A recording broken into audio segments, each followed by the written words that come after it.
Olá, tudo bem? Então, eu mexo com informática mais ou menos desde 97, mas que eu comecei a programar mesmo, assim, mais escala profissional foi em 2002, ok? Até lá eu pesquisava diretamente a história da programação, tentando entender as coisas, tá? Porque à medida que você vai mexer com informática, fica nessa cultura, cada dia vai aparecer uma coisa nova. Não é cada dia, na verdade, demora um certo tempo, mas aparece. Beleza? Então, eu fiz a minha história, que eu tenho contato. Na verdade, eu já tive contato com essa meio que essa tecnologia, falar assim entre aspas. Aqui, eu fiz uma linha do tempo, a minha visão, tá? Isso não precisei em livro, hein? São vozes da minha cabeça, tá? Mas eu já li alguma coisa a respeito, ou pelo menos já vi isso funcionando aqui na prática no Brasil, tá? Eu coloquei essa linha de tempo, eu comecei em 93, mas no Brasil tudo é meio que atrasado, tá? Vamos lá então? Então, como que era antigamente? Como que mexia na informática antigamente? Por que eu quero passar essa cultura para vocês?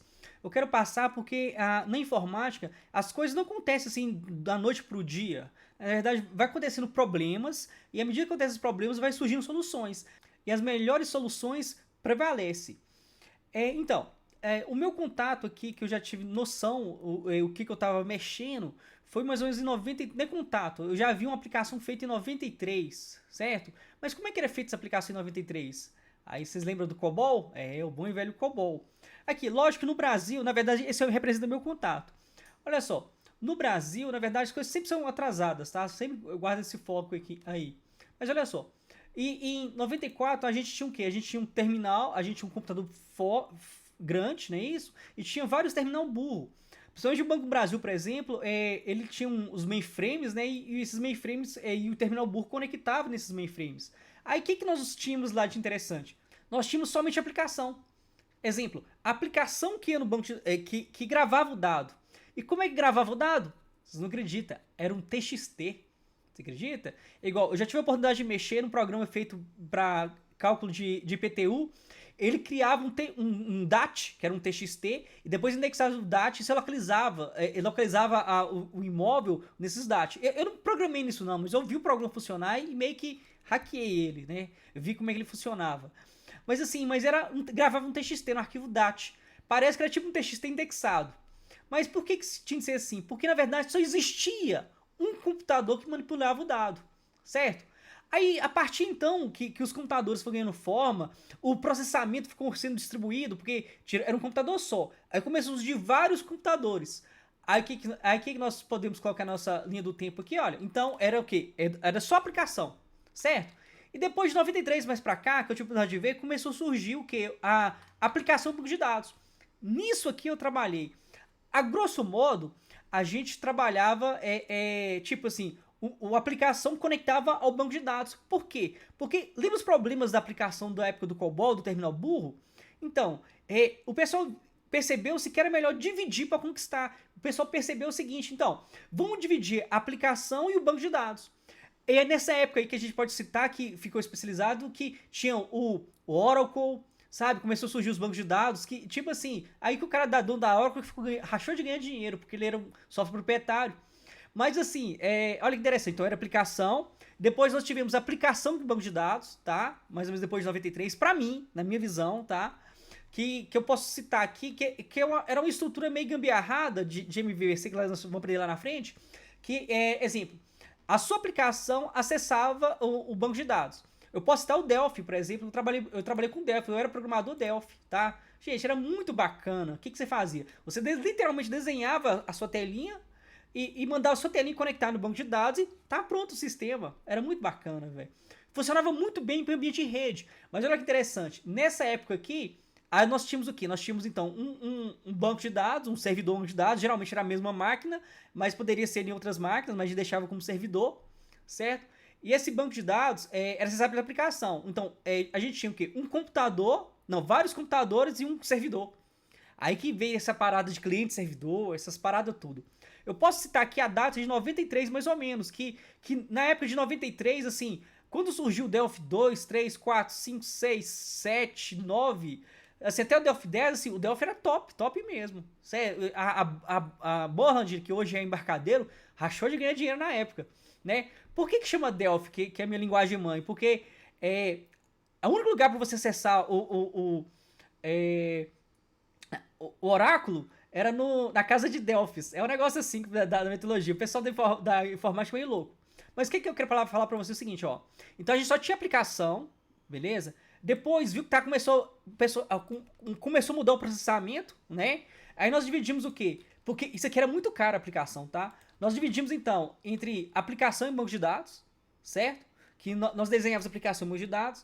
Aí, na minha visão aqui, de 93 pra cá, começou a surgir o quê? A internet, certo? E junto que surgiu a internet, começou a surgir o quê? Vários sites racharam de ganhar dinheiro, foi depois dessa época que surgiu o eBay e tal. Aí o pessoal começou a ficar muito grande. Tipo, então a gente começou a ter o quê? Qual o problema? A gente começou a ter o problema de um banco de dados e uma aplicação não tá aguentando. E tinha o problema da internet, porque a gambiarra, a internet por natureza é uma gambiarra. Certo? Aí, eu coloquei uma visão aqui, uma outra percepção seguinte. Então, olha só, de 93 a 2003, por exemplo, a gente trabalhava com a ideia de aplicação de dados.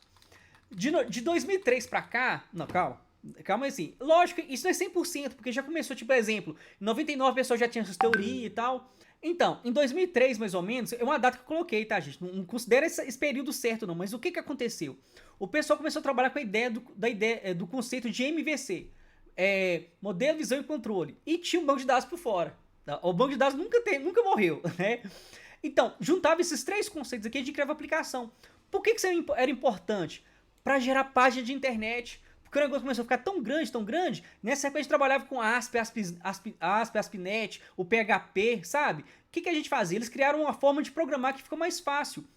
Tipo assim, melhorou muita coisa, porque imagina só, o que aconteceu? A gente saiu então de uma rede local e começou a ir para uma rede mais mundial. E junto com isso veio um tanto de problema. Em contrapartida também melhorou o processamento de dados, certo? Olha que interessante, nessa época aqui, tudo se rodava no servidor.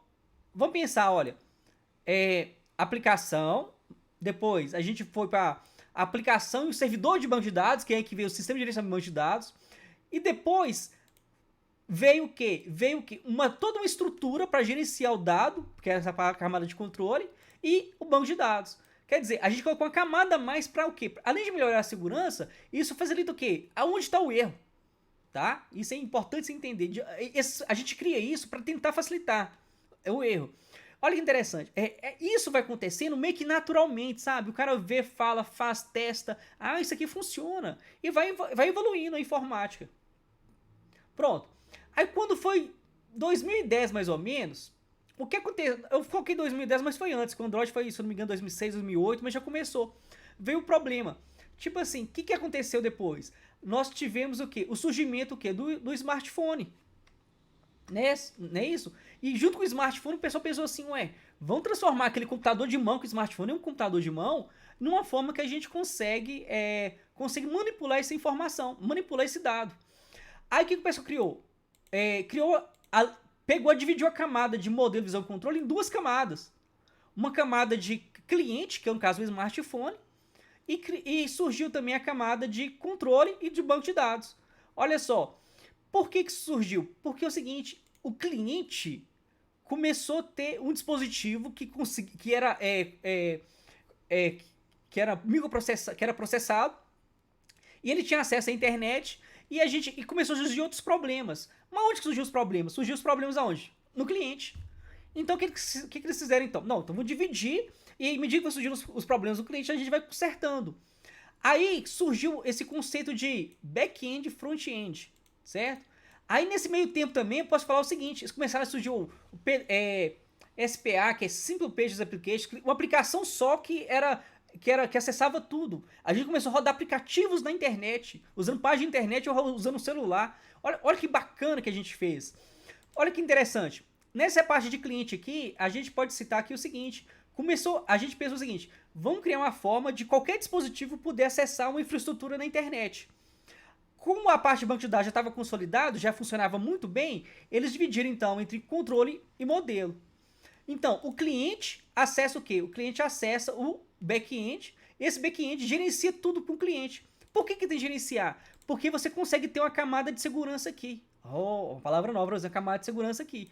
Aqui também você tinha uma camada de segurança aqui. Mas olha que interessante nessa época que surgiu. Aqui a gente pode falar que em 2003 já tinha muito SQL Injection, sabe? Que o pessoal embutia na página de internet e dá um comando SQL. Aqui, e esse erro de SQL Injection ficou, ó, muito tempo assim até a pessoa arrumar.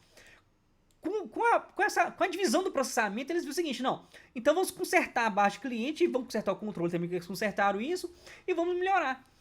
Olha que interessante, o cara que programava aqui na aplicação, cara, era um cara só. A partir do momento aqui, nessa época aqui, já começou a surgir o quê? O administrador de banco de dados, que rachava de ganhar dinheiro, tá, gente? Tinha um cara só para tomar conta do banco de dados, e tinha um cara só para tomar aplicação. Depois aqui, já dividiu, o cara do banco de dados ainda estava lá, e tinha um camarada que era responsável para montar o modelo do negócio, o controle, e um cara só para desenvolver a telinha, certo? Em 2010 também, já dividiu de novo, tinha um cara do banco de dados, tinha um cara que para tomar conta do back-end e era responsável direto com a analista para fazer a questão do controle, e nós tínhamos um cara só para desenvolver o cliente, certo? Das tecnologias que a gente usa no cliente, a gente pode citar o que? O Angular, o Cake PHP, que fazia as paradas, deixa eu ver quem mais. O que é os frameworks, sabe, que surgiu para melhorar a nossa vida. Certo? Então, de 2010 para cá, mais ou menos, nessa linha do tempo, que tá agora, a gente criou o quê? A gente manteve a mesma infraestrutura de cliente, o back-end, o front-end, né? E o back-end. E agora nós vamos trabalhar com o conceito de web service, que é o quê? O seguinte, a gente precisava de uma maneira de garantir que o banco de dados sempre gravasse a mesma informação. Certo? Então, olha só, nós temos um sistema que grava a mesma informação no banco de dados, temos um sistema que roda no segundo plano para tomar conta das aplicações clientes, porque um cliente pode ser o quê? Um cliente vai poder ser o quê? Celular, um cliente pode ser o quê? Uma geladeira, um cliente pode ser o quê? Um sensor que está lá em qualquer lugar do mundo aí que mandando informação para o nosso back-end, para o nosso banco de dados. Então, nós dividimos em back-end e front-end. Olha que interessante, olha como é que à medida que a informática evolua, vai surgindo novas profissões, vai surgindo novas especializações, e olha que interessante, se você for analisar bem como que você programava aqui na época da aplicação, até hoje, olha quanto que mudou a informática, ou melhor, quanto que mudou o processamento da informática, certo? Por que eu tô falando isso? Porque isso é muito importante para a gente entender como que a gente faz programa hoje. Tá? Existem várias maneiras de fazer a mesma coisa, mas a maneira certa, sabe qual é a maneira certa? É a maneira que você economiza recurso, tá? O recurso pode ser tanto computacional, ou pode ser financeiro, ou pode ser técnico, ou mão de obra, você imagina. Economizou, não importa o que você faça, tá certo. No caso, essas melhores práticas aqui são as práticas que eu aprendi, isso é a minha visão de mundo, tá? No decorrer do tempo, tá? Antes era aplicação de dados, MVC, depois o back-end e front-end, hoje vem uma coisa, back-end e front-end e uma camada só para o banco de dados. Lembra das formas da informática, camada? Isso, cada aqui é uma camada. Então, geralmente, a gente pode ter um cara... É muito difícil ter um cara super especialista nessa área. Então, foi dividindo, certo? Mas aqui, no nosso projeto, até então, pelo que eu pude perceber, nós vamos trabalhar com essa arquitetura aqui, com uma arquitetura cliente-servidor, uma cliente que vai rodar em back-end, uma arquitetura que vai rodar back-end e vai ter um web service que vai controlar a entrada no banco de dados, ok? Então, gente, esse é o primeiro vídeo e no próximo vídeo nós vamos trabalhar sobre a questão de desenvolvimento mobile, beleza? Um grande abraço para vocês, falou!